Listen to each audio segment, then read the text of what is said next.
दोस्तों, क्या आपको पता है कि इंस्टाग्राम अपने फीचर्स दूसरों से कॉपी करता है? जी हाँ, इंस्टाग्राम ने जो स्टोरीज फीचर लॉन्च किया वो स्नैपचैट से डायरेक्टली कॉपी किया गया एक फीचर था। स्नैपचैट ने 2013 में अपना स्टोरीज फीचर इंट्रोड्यूस किया था, जिसमें यूजर्स अपने फोटोज और वीडियोस को एक सीक्वेंस में डाल सकते थे जो 24 घंटे तक अवेलेबल रहती थी और फिर ऑटोमेटिकली डिसअपीयर हो जाती थी। ये फीचर स्नैपचैट को एक अलग और यूनिक आइडेंटिटी देता था और यूजर्स के लिए एक एंगेजिंग तरीका था अपनी डेली लाइफ को शेयर करने का। 2016 में इंस्टाग्राम ने अपना स्टोरीज फीचर लॉन्च किया जो स्नैपचैट के स्टोरीज कॉन्सेप्ट का एक क्लियर कॉपी था। इंस्टाग्राम के को-फाउंडर केविन सिस्ट्रॉम ने भी ओपनली एक्सेप्ट किया था कि यह फीचर स्नैपचैट से इंस्पायर्ड था। यूजर्स 15 सेकंड की क्लिप्स या फोटोज शेयर कर सकते थे जो 24 घंटे तक विजिबल रहती थी, लेकिन इंस्टाग्राम ने इसमें कुछ एक्स्ट्रा टूल्स जोड़े जैसे फिल्टर्स, स्टिकर्स और टेक्स्ट टूल्स जो स्टोरीज को और ज्यादा एंगेजिंग बनाने में मदद करते थे। यही नहीं, इंस्टाग्राम ने अपने स्टोरीज फीचर को धीरे धीरे इवॉल्व भी किया। उसमें बहुत सारे नए फीचर्स ऐड किए जैसे polling stickers, question box, music integration और स्वाइप अप लिंक। ये सब फीचर्स स्टोरीज को और ज्यादा इंटरैक्टिव बनाते थे। आज इंस्टाग्राम स्टोरीज एक मेजर पार्ट है इंस्टाग्राम के प्लेटफॉर्म का और यूजर्स अपने डेली लाइफ के मोमेंट्स को स्टोरीज के थ्रू शेयर करते हैं। तो दोस्तों, इंस्टाग्राम ने स्टोरीज फीचर कॉपी जरूर किया, लेकिन उसके बाद उस फीचर को इतना एनहांस किया कि आज इंस्टाग्राम स्टोरीज स्नैपचैट के स्टोरीज से ज्यादा पॉपुलर है। दोस्तों, बचपन से हम ये सुनते आए हैं कि चोरी मत कर, गलत बात है, कॉपी मत कर, बुरी बात है। लेकिन दोस्तों, जब बात क्रिएटिविटी पे आती है, आइडियाज पे आती है, तो कॉपी करना एक बहुत अहम स्टेप होता है। जी हाँ दोस्तों, बहुत लोगों को ये लगता है कि क्रिएटिविटी हमेशा कुछ जमीन फाड़कर दुनिया से कुछ एकदम ही अलग करने को कहते हैं, लेकिन ये सच नहीं है। क्रिएटिविटी के लिए आपको दुनिया या ब्रह्मांड के बाहर के किसी चीज के बारे में सोचने की जरूरत नहीं है। आप ऑलरेडी एग्जिस्टिंग चीजों में कुछ थोड़े बहुत बदलाव, थोड़े बहुत एडिशन या सब्सट्रैक्शन करके भी कुछ अलग, कुछ नया बना सकते हैं। इस दुनिया में जितने भी क्रिएटिव लोग जिन्होंने कुछ यूनिक बनाया है, उन्होंने पहले किसी बेसिक चीज को कॉपी करने से ही शुरुआत की और फिर उसमें अपना यूनिक टच ऐड करके उसे अपना रंग दिया।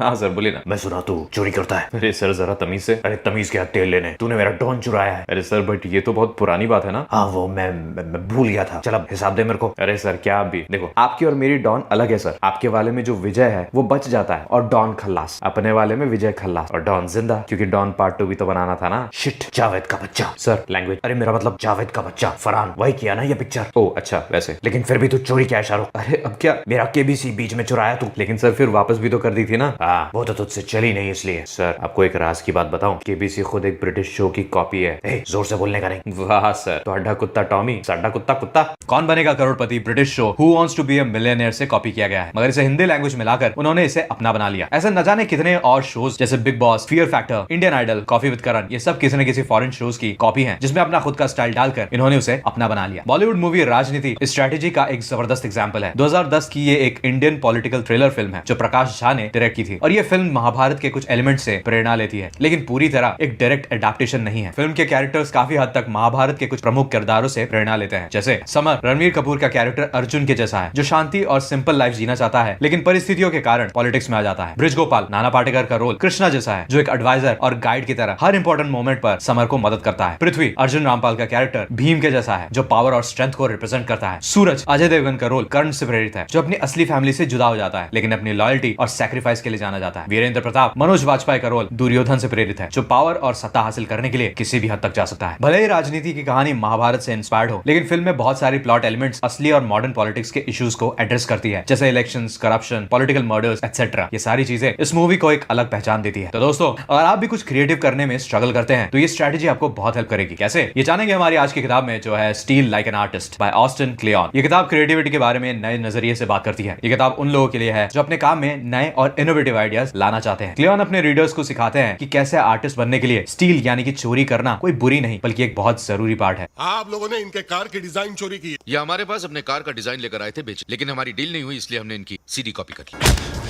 ओए, ऐसा कभी मत करियो, क्रिमिनल ऑफेंस है ये। यहाँ स्टील का मतलब है दूसरों के आइडियाज को लेकर, देखकर, समझकर, अपने अंदाज में बदलकर उसे एक नए तरह से पेश करना। देखते हैं कि क्रिएटिविटी के स्ट्रेटेजी को यूज करने के अलग अलग स्टेप्स क्या हैं। तो चलिए दोस्तों, बुक इनसाइट्स में आपका स्वागत है। चैनल सब्सक्राइब नहीं किया तो प्लीज कर दीजिए और चलिए किताब यात्रा शुरू करते हैं। दोस्तों, पैब्लो पिकासो एक मशहूर Spanish painter, sculptor, print maker और एक मॉडर्न आर्ट का सबसे प्रभावशाली कलाकारों में से एक थे। पिकासो का मानना था कि good artist copy, great artist steel, जिसका मतलब यह है कि एक अच्छा कलाकार दूसरों के काम को देखकर उसका अनुकरण करता है, लेकिन एक महान कलाकार उस आइडिया को अपना बना लेता है। पैब्लो पिकासो दूसरे कलाकारों के काम से प्रेरणा लेकर अपने अंदाज में कुछ नया और ओरिजिनल बनाया करते थे। उसका तरीका यह था कि वो किसी दूसरे कलाकार के विचारों, रंगों या स्टाइल को सिर्फ वैसा का वैसा कॉपी नहीं करते थे, बल्कि उसमें अपनी खुद की सोच और इमेजिनेशन मिलाकर कुछ अलग और नया बना लेते थे। जैसे कि उन्होंने अफ्रीकन मास्क का इन्फ्लुएंस अपने पेंटिंग स्टाइल में डाला और ह्यूमन फिगर्स को ज्योमेट्रिक शेप्स के थ्रू दिखाया, जो अपने आप में बिल्कुल नया और यूनिक ही था। ऐसा किसी और ने कभी बनाया ही नहीं था, इसीलिए उनका काम कॉपी करने जैसा कभी लगता नहीं था, बल्कि एक नई पहचान रखता था। ये लाइन जो पैब्लो पिकासो ने कही थी, good artist copy, great artist steal. यही है हमारे स्टील लाइक एन आर्टिस्ट किताब का essence. Nothing is original. Kleon का सबसे पहला प्रिंसिपल यह है कि दुनिया में कुछ भी बिल्कुल नया या ओरिजिनल नहीं होता। सब कुछ कोई ना कोई पुराने आइडियाज, थॉट्स और कॉन्सेप्ट्स का ही मिक्सचर होता है। हर नया आइडिया पुरानी ऑलरेडी बनी चीजों का फ्यूजन होता है। फेसबुक का ओरिजिनल कॉन्सेप्ट भी किसी न किसी तरह से कॉपिंग का ही एक एग्जाम्पल है। जब मार्क जकरबर्ग ने फेसबुक बनाया तो उससे पहले भी सोशल नेटवर्किंग प्लेटफॉर्म्स जैसे माइस्पेस और फ्रेंडस्टर मौजूद थे। जकरबर्ग ने उन प्लेटफॉर्म्स के मॉडल्स को क्लोजली देखा, समझा और फिर उन्हें रिफाइन करके एक आसान और ज्यादा इफेक्टिव प्लेटफॉर्म बनाया। जकरबर्ग ने माइस्पेस और फ्रेंडस्टर के आइडियाज को कॉपी जरूर किया, लेकिन उन्होंने उन प्लेटफॉर्म्स की प्रॉब्लम्स को सॉल्व करने के लिए यूजर एक्सपीरियंस को उनसे और ज्यादा बेहतर बनाया, प्राइवेसी कंट्रोल्स को और ज्यादा एनहांस किया और कंटिन्यूअस इंप्रूवमेंट्स के साथ फेसबुक को आगे बढ़ाते गए। गूगल का सर्च इंजन भी पहले से एग्जिस्टिंग टेक्नोलॉजीज का रिफाइंड वर्जन है। जब गूगल मार्केट में आया तो उससे पहले भी सर्च इंजन जैसे याहू और अल्टा विस्टा ऑलरेडी काफी पॉपुलर थे, लेकिन गूगल ने अपनी एल्गोरिथम टेक्नोलॉजी पेज रैंक के थ्रू सर्च रिजल्ट्स को ज्यादा एक्यूरेट और रेलेवेंट बनाया। गूगल ने सर्च इंजन के बेसिक कॉन्सेप्ट को कॉपी किया, लेकिन अपनी एडवांस्ड रैंकिंग एल्गोरिथम और बेटर यूजर इंटरफेस के थ्रू इसे एक सुपीरियर प्रोडक्ट में बदल दिया। गूगल का फोकस हमेशा स्पीड और एक्यूरेसी पर ही रहा, जो उसे बाकी सबसे अलग बनाता है। अपने हीरोज को चुनो। क्लेयन कहते हैं, जब हम आर्टिस्ट या क्रिएटर बनना चाहते हैं तो सबसे जरूरी बात यह है कि हम अपने रोल मॉडल्स या हीरोज को अच्छे से चुने। अपने हीरोज को देखना, समझना और उनके काम को फॉलो करना क्रिएटिविटी के लिए बहुत जरूरी है। जैसे एक फेमस रिसर्च स्टडी में यह पाया गया था कि जो लोग अपने इंडस्ट्री के सक्सेसफुल लोगों को क्लोजली ऑब्जर्व करते हैं, उनमें नए और यूनिक आइडियाज जनरेट करने की कैपेसिटी कहीं ज्यादा बढ़ जाती है। बॉलीवुड में ऐसे एक्टर्स की कमी नहीं है जिन्होंने दूसरे एक्टर से प्रेरणा ली है। अमिताभ बच्चन ने हॉलीवुड के कई एक्शन और ड्रामा एक्टर्स से प्रेरणा ली थी, लेकिन उन्होंने अपने अंदाज में उस प्रेरणा को अपनी पहचान दी। उनका एंग्री यंग मैन का पर्सोना जो 1970s और 1980s में बहुत फेमस था, क्लिंट ईस्टवुड और अल पचिनो जैसे एक्टर्स के इंटेंस रोल से प्रेरित था, लेकिन बिग बी ने इस स्टाइल को अपने अलग अंदाज में पेश किया जो उनके फैंस को कहीं ज्यादा पसंद आया। शाहरुख खान ने अपने करियर के शुरुआती दिनों में दिलीप कुमार और अमिताभ बच्चन के एक्टिंग स्टाइल से प्रेरणा ली थी। उन्होंने अपने इनिशियल फिल्म्स में उनके इंटेंस इमोशनल एक्टिंग को अपनाया, लेकिन अपने खुद के यूनिक रोमांटिक स्टाइल में उन्हें ऐसे प्रेजेंट किया कि वो उनका अपना बनकर रह गया। सलमान खान ने अपने करियर के दौरान कई बार दूसरे एक्टर्स के स्टाइल्स को अपने अंदाज में प्रेजेंट किया। उन्होंने अपनी बॉडी बिल्डिंग और एक्शन हीरो इमेज के लिए हॉलीवुड एक्टर्स जैसे सिल्वेस्टर स्टैलोन और आर्नोल्ड स्क्वार्जेनेगर से प्रेरणा ली, लेकिन फिर उसको अपने ही बॉलीवुड मसाला एक्शन फिल्म्स के स्टाइल में अपनाया। उनका दबंग जैसे मूवीज में माचो और केयरफ्री हीरो का कैरेक्टर काफी अलग और अपना एक यूनिक स्टाइल दुनिया के सामने लेकर आया। गोविंदा ने अपने कॉमेडी और डांस स्टाइल के लिए कई वेस्टर्न एक्टर्स और डांसर्स से प्रेरणा ली थी, जैसे कि माइकल जैक्सन, लेकिन उन्होंने अपने क्वर्की, रंगीले और देसी अंदाज में डांस और कॉमेडी को ऐसा तड़का लगाया कि उसमें अपना ही एक एरिया क्रिएट हो गया। उनका डांस स्टाइल और कॉमेडी टाइमिंग उनकी अपनी ही एक आइडेंटिटी बनाती है। कॉपी करना एक शुरुआत है, लेकिन आगे बढ़ो। क्लेयन कहते हैं कि जब आप क्रिएटिव प्रोसेस में नए होते हो तो कॉपी करना एक जरूरी फेज होता है, लेकिन कॉपी करना सिर्फ शुरुआत होती है। कॉपी करने के बाद आपको अपना खुद का स्टाइल भी बनाना होता है। बेंजामिन ब्लूम के रिसर्च से भी ये पता चलता है कि किसी भी चीज को मास्टर करने का एक बहुत जरूरी पार्ट है कॉपी करना, लेकिन असली मास्टरी तभी आती है जब आप अपने खुद के आइडियाज और स्टाइल को उसमें ऐड करना शुरू करते हैं। यूट्यूब का आइडिया भी ओरिजिनली किसी और का था। वीडियो शेयरिंग प्लेटफॉर्म का कॉन्सेप्ट पहले भी एग्जिस्ट करता था, जैसे विमियो और डेली मोशन। यूट्यूब ने इन प्लेटफॉर्म्स के मॉडल को कॉपी जरूर किया, लेकिन उन्होंने इसे और ज्यादा सिंपल रखा और लोगों के लिए और ज्यादा अवेलेबल बना दिया। यूजर्स के लिए इसमें वीडियोस को अपलोड और शेयर करना बहुत आसान बन गया। इसके अलावा यूट्यूब ने मोनेटाइजेशन ऑप्शंस भी ऐड किए, जिससे क्रिएटर उसमें पैसे भी कमा सकते हैं, जिसकी वजह से ये लोगों के बीच में बहुत ज्यादा फेमस हो गया और लोग इसके पीछे पागल हो गए। लापिनो पिज्जा की कहानी भी कुछ ऐसी ही है। इसने भी ट्रेडिशनल पिज्जा बिजनेस से प्रेरणा लेकर अपने यूनिक इनोवेशन के साथ अपनी एक अलग पहचान बनाई। लापिनो पिज्जा की शुरुआत 2011 में हुई थी, जब लापिनो के फाउंडर सनम कपूर ने पिज्जा इंडस्ट्री में कदम रखा। उस वक्त दुनिया में और इंडिया में भी पिज्जा चेन्स काफी पॉपुलर थे। पिज्जा हट और डोमिनोज जैसे बड़े ब्रांड्स इंडियन मार्केट में अच्छे से जम चुके थे। सनम कपूर ने इनिशियली इन बड़े ब्रांड्स के बिजनेस मॉडल और प्रोडक्ट को देखा और समझा कि कैसे पिज्जा एक ग्लोबल प्रोडक्ट बन चुका है और लोग इसके इंस्टेंट डिलीवरी और स्टैंडर्डाइज टेस्ट के दीवाने हैं। लेकिन अगर सनम बस कॉपी करते तो एक और ट्रेडिशनल पिज्जा आउटलेट खोल देते तो लापिनोज कभी इतनी सक्सेस पाता ही नहीं। इसी वजह से उन्होंने उसे सिर्फ कॉपी नहीं किया, बल्कि उसमें अपना एक यूनिक तड़का डाला। क्या, चलिए देखते हैं। लापिनोज ने अपने आप को यूनिक बनाने के लिए बिगेस्ट पिज्जा का कॉन्सेप्ट लॉन्च किया। उन्होंने इंडियन कस्टमर्स के लिए डबल एक्सल साइज पिज्जा बनाए, जो उस समय किसी भी पिज्जा चेन में अवेलेबल नहीं थे। ये उनका एक इनोवेटिव मूव था, जिससे उन्होंने अपना अलग कस्टमर बेस बनाया, खासकर बड़े परिवार और ग्रुप्स के लिए। इसके अलावा लापिनो पिज्जा ने एक और भी जबरदस्त चीज की। उन्होंने वेस्टर्न कंट्रीज में यह देखा कि वहां के लोग हमेशा फुल राउंड पिज्जा नहीं मंगाते, बल्कि वहां पिज्जा के स्लाइसेस भी अलग से मंगा सकते हैं। अब किसी आदमी को अगर थोड़ा सा पिज्जा खाना हो तो फुल राउंड पिज्जा तो उसके लिए वेस्ट है ना। जबरदस्ती फिर उसको खत्म करो, या दोस्तों या फैमिली के साथ बैठो, या फिर फ्रिज में रख के अगले दिन खत्म करो। इंडिया में बस राउंड पिज्जा का ही कॉन्सेप्ट था। ये स्लाइस पिज्जा का कॉन्सेप्ट अभी तक इंडिया में आया नहीं था। लापिनोज ने मार्केट में गैप देखा और इस वेस्टर्न स्ट्रेटेजी को कॉपी करके इंडिया में इंडियन स्टाइल में इंडियन फ्लेवर में लॉन्च कर दिया। इंडियन फ्लेवर जैसे paneer makhani pizza, paneer korma pizza, paneer butter masala pizza, यही सब अलग अलग स्ट्रेटेजीज ने लापिनो पिज्जा को बहुत जल्दी ही इंडियन मार्केट में पॉपुलर बना दिया। Creative constraints. दोस्तों, आपने वो कहावत सुनी है, limitation is the mother of creativity. दोस्तों, ऑथर कहते हैं कि कभी कभी रेस्ट्रिक्शंस या लिमिटेशंस क्रिएटिविटी को बढ़ावा देती है। जब हमारे पास कम रिसोर्सेस या कम टाइम होता है तो हम अपने दिमाग दिमाग को पूरा यूज करते हैं और नए नए तरीके सोच निकालते हैं। इसी कॉन्सेप्ट को क्रिएटिव कंस्ट्रेंट कहते हैं। एक फेमस यूट्यूबर भी है जिनकी कहानी इस स्ट्रेटेजी में बिल्कुल फिट बैठती है, जिनका नाम है भुवन बाम। भुवन बाम जो आज बीबी के वाइन्स के नाम से जाने जाते हैं, एक इंडियन यूट्यूब सुपरस्टार है, लेकिन उन्होंने अपनी जर्नी काफी सिंपल और लिमिटेड रिसोर्सेज के साथ शुरू की थी। अपने यूट्यूब करियर की शुरुआत में उनके पास कोई high and camera, fancy equipment या स्टूडियो नहीं था। उन्होंने अपने वीडियोस अपने फोन के फ्रंट कैमरा से रिकॉर्ड करना शुरू किया। उनके पास सिर्फ एक नॉर्मल फोन और बेसिक इंटरनेट कनेक्शन था, लेकिन इन्हीं लिमिटेड रिसोर्सेज को अपने फायदे के लिए यूज करते हुए उन्होंने अलग ही क्रिएटिव कंटेंट बना डाला जो अपने आप में बिल्कुल अलग था। उनके पास शूटिंग के लिए कोई स्टूडियो या बाहर जाने का सेटअप नहीं था, इसलिए उन्होंने घर के अंदर अपने बेडरूम या लिविंग रूम में ही सारी वीडियो शूट कर दी। अपने फोन कैमरा के लिमिटेड एंगल्स और घर के एनवायरनमेंट को क्रिएटिवली इस्तेमाल किया। अलग अलग कैरेक्टर्स को एक ही इंसान के जरिए प्ले करना उनका एक सिग्नेचर स्टाइल बन गया। इस क्रिएटिव अप्रोच ने उन्हें एक अलग आइडेंटिटी दी जो आज भी उनका एक अलग स्टाइल बना हुआ दिखाता है। भुवन ने अपने लिमिटेशंस का फायदा उठाकर अपनी ऑडियंस के लिए एक अनोखा एक्सपीरियंस तैयार किया, जिसकी वजह से आज वो एक सक्सेसफुल यूट्यूबर है जिनके मिलियंस ऑफ सब्सक्राइबर्स हैं। Steal the process not the product. Kleon का ये कहना है कि हमें दूसरे लोगों का प्रोडक्ट नहीं बल्कि उसके बजाय उनका प्रोसेस चुराना चाहिए। यानी काम कैसे किया गया है, कैसे उन्होंने आइडियाज को डेवलप किया, ये समझना ज्यादा इंपॉर्टेंट है। जब आप किसी सक्सेसफुल पर्सन का प्रोसेस समझ लेते हो तो आप उसे अपने प्रोसेस में बहुत ही इजीली शामिल कर सकते हो। ये कहानी हम कुरकुरे के सक्सेस स्टोरी के जरिए समझते हैं। कुरकुरे ने एक ट्रेडिशनल स्नैक से प्रेरणा लेकर उसमें अपना यूनिक ट्विस्ट डालकर मार्केट में धमाका कर दिया था। कुरकुरे को 1999 में पेप्सिको इंडिया ने लॉन्च किया था। जब कुरकुरे मार्केट में आया उस समय इंडिया में चिप्स और नमकीन का मार्केट ऑलरेडी एस्टेब्लिश था। लेज जैसे ब्रांड चिप्स के लिए मशहूर थे और लोकल नमकीन मेकर्स भी अपना ट्रेडिशनल टेस्ट ऑफर कर रहे थे। पेप्सिको ने यह समझा कि अगर उन्होंने बस चिप्स या नमकीन का ही एक और वेरिएंट मार्केट में उतारा तो वो ज्यादा कुछ अलग नहीं बना पाएंगे। उन्होंने स्नैक इंडस्ट्री के बेसिक कॉन्सेप्ट को कॉपी जरूर किया, लेकिन उसमें अपने ही इनोवेशन और इंडियन ट्विस्ट का तड़का डालने का फैसला किया। इस तरह कुरकुरे का जन्म हुआ, जिसमें उन्होंने चिप्स और नमकीन का कॉम्बिनेशन बनाया और एक अलग ही क्रंची स्पाइसी स्नैक इंट्रोड्यूस किया। इसका यूनिक शेप और टेक्सचर चिप्स या नमकीन जैसे फ्लैट या ट्रेडिशनल शेप जैसा बिल्कुल नहीं था, बल्कि कुरकुरे का क्रंची स्पाइरल शेप इसे सबसे कहीं ज्यादा अलग बनाता था। इसीलिए इसने मार्केट में अपना एक अलग ही जगह बना डाला। धीरे धीरे कुरकुरे ने इंडिया के हर कोने में अपना जाल बिछा दिया और स्नैक्स मार्केट में एक मेजर प्लेयर बन गया। रूटीन और बोरिंग काम। क्लियन कहते हैं कि क्रिएटिविटी हमेशा एक्साइटिंग नहीं होती। कई बार रूटीन और बोरिंग काम क्रिएटिविटी के लिए जरूरी होता है। अगर आप डेली रूटीन बनाते हैं, छोटी छोटी चीजों पर ध्यान देते हैं, तो आपके आइडियाज बहुत ही अच्छे और स्ट्रक्चर्ड होते हैं। आपको एक डिसिप्लिन वे में काम करना बहुत जरूरी होता है, चाहे वो काम बोरिंग ही क्यों ना लगे। हारुकी मुराकामी एक फेमस नॉवेलिस्ट अपने राइटिंग शेड्यूल में बहुत डिसिप्लिन फॉलो करते हैं। वो हर दिन सुबह एक ही वक्त पर लिखना शुरू करते हैं और अपने काम को एक रूटीन की तरह ट्रीट करते हैं। रिसर्च स्टडीज ये दिखाती है कि जब आप एक डिसिप्लिन रूटीन फॉलो करते हो तो आपके दिमाग में फोकस और क्रिएटिविटी का बैलेंस बना रहता है। जॉन चीज ने भी ये कहा है कि क्रिएटिविटी एक स्ट्रक्चर्ड और टाइम बाउंड प्रोसेस का रिजल्ट होता है। आप धीरे धीरे जितना वो प्रोसेस को समझते जाओगे, आपकी क्रिएटिविटी उतनी ही जबरदस्त होती जाएगी। तो दोस्तों आज के लिए बस इतना ही।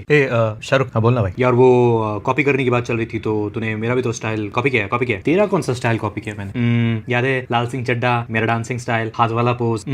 आजकल कोई भी मुंह उठा के कुछ भी बोल देता है, गजब बेइज्जती है। दोस्तों अगर आपको ये किताब खरीदना है तो लिंक आपको डिस्क्रिप्शन में मिल जाएगा। वीडियो पसंद आया तो लाइक शेयर कमेंट करें। चैनल में नया है तो प्लीज सब्सक्राइब करें। मिलते हैं अगले वीडियो में, तब तक के लिए पढ़ते रहिए, आगे बढ़ते रहिए।